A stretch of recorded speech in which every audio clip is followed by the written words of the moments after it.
Psalms 139, verse number 23. Can we read it together? Search my heart, O God, and know my heart. Try me and know my thoughts. And see if there be any wicked way in me, and lead me in the way everlasting. We are going to see what I call heart check exercise. Heart check. I studied my Bible while these things were troubling me, and I came to realize that David did so much of heart check. And I was wondering, David, what's wrong with you? Every day you're saying, search my heart, try me. What kind of stuff is this? It is my opinion that the entire book of Psalms was written just to show us the kind of checks, juggernaut, that we need to do upon our heart to keep it perpetually in alignment. Principles of heart check. I read W. Schambach's book, The Miracle Working Power of God. And I was reading the book and praying, and then the last chapter,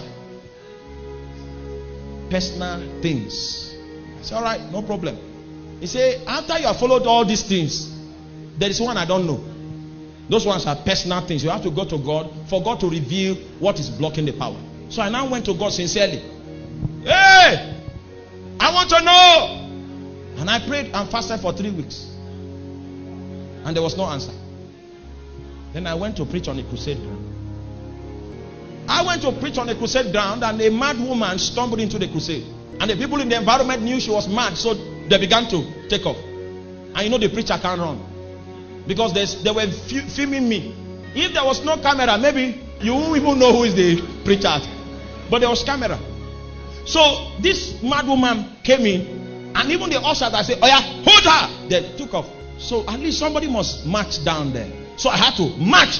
The boldness was on the face, and I marched to the woman. I said, what seek ye? Then she gave me a slap. After the slap, she said, you are owing money. Wait, let me explain.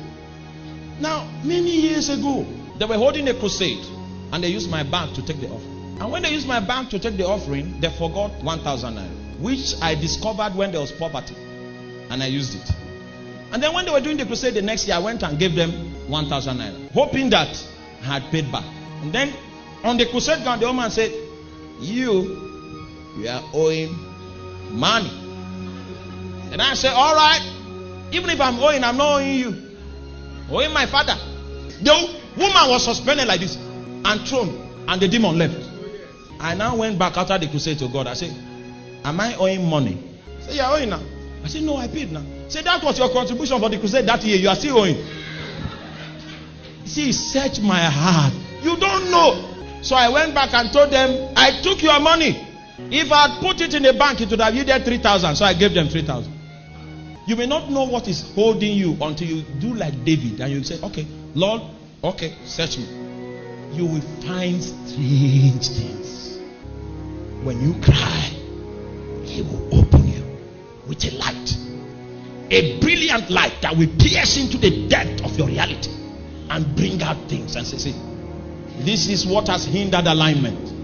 And I felt I was the holiest man on earth. The holiest man was owing money. That was the last kind of error that I'll ever feel will be written against my name. And guess who I was owing? Not man, I was owing God. If your heart can be in alignment, God can use your presence as an excuse to work a wonder. That's something I've not been able to fully understand. How that you show up in a place and God does something. Not because you prayed, you are just there. Then I found out that prayer was more than talk. It was a state of heart. You know, many of you pray and you leave your heart out of the equation. You just do some activity. Sometimes you want to pray loud in tongues so that the next person will know you are here. Your heart is important. Search me. There are several things that you don't even know that you are capable of now, because situations that will trigger it have not come. It's better for you to ask God to help you with the searching in private, so that you can deal with it before those things show up. Alignment is of the heart, and that's where we have forgotten. That's what is missing. I saw you Nigerian Christians pray.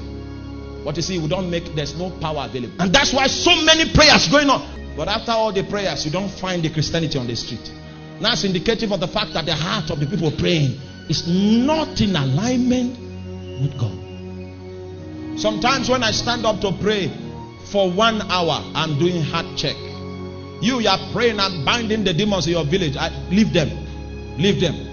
If you do what needs to be done, fire will come by itself. I've seen the devil turn back before.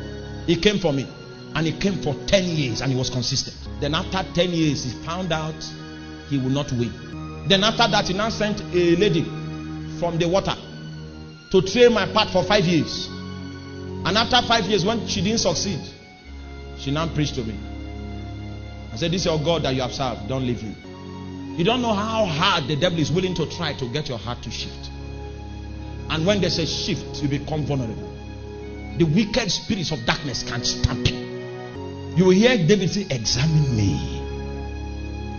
So you must submit yourself regularly for heart check. God will not quicken you to do so. He will not prompt you to submit. It's something you will do by an act of your will. It will be a decision. Search my heart. Now please ask your neighbor, when last did you go for heart check? When last? You are concerned about your headache, about your neck ache, how that you need a massage for your back pain. You don't know. Some of us will not make that mistake Samson made, to think it was about him. We will not make it because we made it before. And the reason why we are alive is because he shielded us in our error from the demons that wanted to destroy us. Now we hide ourselves before we fight. And when we fight, we win. You will hear God almost bleed when he says that these guys speak with their mouths, but their heart is far. So when treachery begins to rise in my heart, I report myself instantly. If Jesus is not your first audience, you will do many wrong things. Yes. You will see a preacher will come to the pulpit and kneel down and say, pray for me, I slapped my wife at home. You don't know the man's audience. That's a genuine prophet. It is because we are no longer conscious of what goes on in the heart that we are weak and beggarly. Meanwhile, God does not see your outward appearance. What he sees. Search my heart. Can you say that prayer? Try me. There are some times where you will not know who you are until God puts you to the test. And he tries you with some money. He gives you a little influence around. He's watching to see if your walking style will change. Then it will be true that you are a small man in a big body. Meanwhile, the mountains in the nations need to be conquered. The kings must have to bow. Even the desert tribes must have to confess. He needs people on the run. But the reason why he cannot advance you is because you are a big man in a small body. When he tried you with little, you were satisfied. So he pegged you on one spot. Can we pray that prayer? Search my heart. Try me. Now please don't pray it because I'm saying you should pray it. Because if God really gets set to try you, not like the circumstances. That's why he will not do that until you pray for him to do it. You invite him. Say, oh yeah, try now.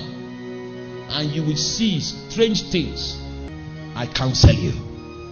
Let your heart become a priority if you want to go far with God. And that's why we need to draw nearer with a pure heart. To seek alignment with God from the standpoint of the core of our being. Search my heart. When last did you pray that prayer? Try me. Know me. And know my thoughts. If there be any wicked way in me, and lead me in the way everlasting. Amola masaila makamele. Amama